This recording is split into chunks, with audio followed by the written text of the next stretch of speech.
بسم اللہ الرحمن الرحیم۔ السلام علیکم دوستو، امید ہے آپ سب خیریت سے ہوں گے۔ دوستو چلیے شروع کرتے ہیں آج کی ویڈیو۔ جس وقت قابیل نے اپنے بھائی کو قتل کیا اس وقت ان دونوں کی عمر کیا تھی؟ اس وقت قابیل کی عمر 25 سال اور حابیل کی عمر 20 سال تھی۔ حضرت شیش علیہ السلام کی پیدائش کے وقت حضرت آدم علیہ السلام کی عمر مبارک کتنی تھی؟ اس کا صحیح جواب ہے 120 سال۔ حضرت آدم علیہ السلام کی اولاد میں کون سے لڑکے تنہا پیدا ہوئے تھے؟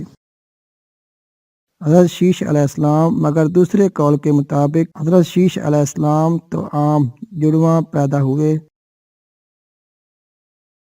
حضرت آدم علیہ السلام کے بیٹوں میں سب سے پہلے آگ کی پوجا کس نے کی؟ اس کا صحیح جواب ہے قابیل نے۔